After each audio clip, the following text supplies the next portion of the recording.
The Youth Enterprise Camp wrapped up Friday as children aged 9 to 13 participated in a unique summer camp. While this summer camp does feature swim days and outdoor sports like the typical summer camp offers, the main focus of this camp teaches the kids the fundamentals of having a startup business. On TV spoke with camp coordinator Phil Ditburner. Today we're in the Station Mall. These campers have been working all week on their business ideas. So what they do is they take out a loan from the bank, they create their products all week long, and then today's the big day where they actually get to sell their products to the public. So what I do is that we run these youth entrepreneurship camps to teach them a little bit about business and how to run a business and how to become their own entrepreneur. We got a couple of great ideas. We got lots of painting, we have lemonade stands, we have s'mores on a stick, we have travel games, and we also have somebody that actually set up kind of a carnival game style where you have to shoot bottles down and win prizes. So there's lots of different activities for you guys to do. They're actually very, very business savvy. I'm very surprised at how they took initiative to create posters, price their items, and create marketing materials for their items as well. Our business is painting slime. Mine is called The Relax, and yours is called? Mine's called Matichuk's Marble Art.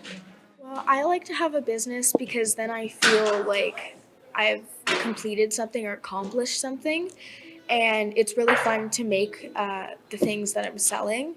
Also, it's really satisfying when people like what I make, and it's also, like Michaela said, very nice to meet new people and be able to give them what they wanted out of what I made. It's just fun to see new people looking at your things and being like, well, this is really cool, good job. And I like it when people make me feel happy and all the attention that we get, and I feel like it's really fun to have it, and I like it when people are around me and I like to talk to them and explain things to them.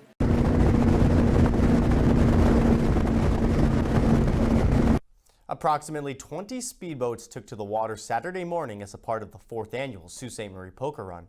This run took boaters from the Sault up through St. Joe's Island, Bruce Mines, Hilton Beach, Thessalon, Richard Landing, and back to the Sault, making stops at each destination along the way to pick up playing cards.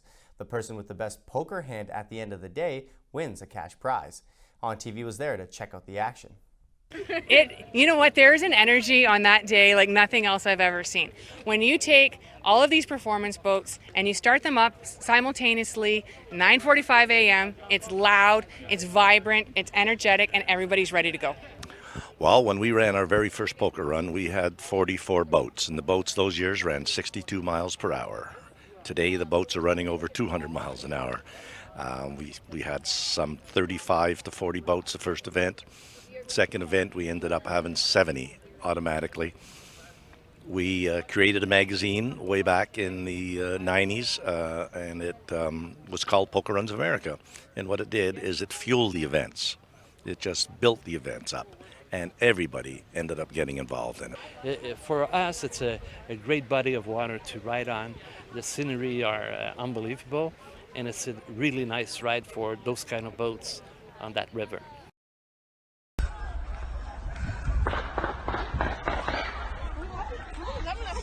Officials say that a gunman cut through a fence to avoid security and opened fire at Northern California's popular Gilroy Garlic Festival, killing 3 and wounding at least 15 before police fatally shot him as terrified people and performers fled from the scene.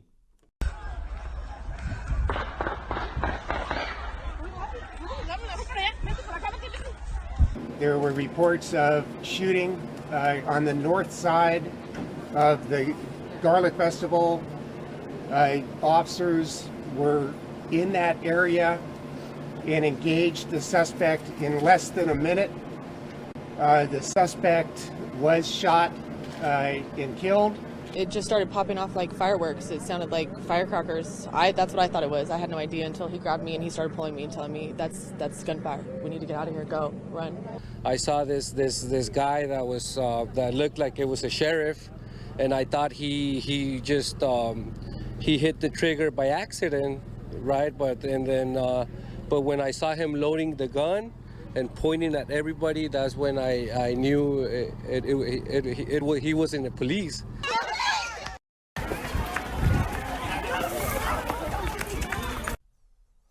RCMP officers are now searching the remote community of York Landing, Manitoba, as they continue a large-scale search for 2 BC homicide suspects who have been on the run for nearly a week. Police are responding to a tip that 2 men fitting the descriptions of 18-year-old Briar Schmelski and 19-year-old Cam McLeod were spotted in the community. The 2 Port Alberni, BC residents are wanted in connection with 3 homicides this month in northern British Columbia. They are suspects in the double homicide of Lucas Fowler and China Dees, and they are charged with second-degree murder in the death of University of British Columbia lecturer Leonard Yike. The RCMP warned a heavy police presence would be expected in the area. They also tried to quell early rumors the suspects had been apprehended. York Landing is nearly 1,000 kilometers north of Winnipeg and about 90 kilometers by air southwest of Gillam, Manitoba, where RCMP have been focusing their efforts with assistance from the Canadian military. York Landing is a small community accessible only by ferry or aircraft in the summer months.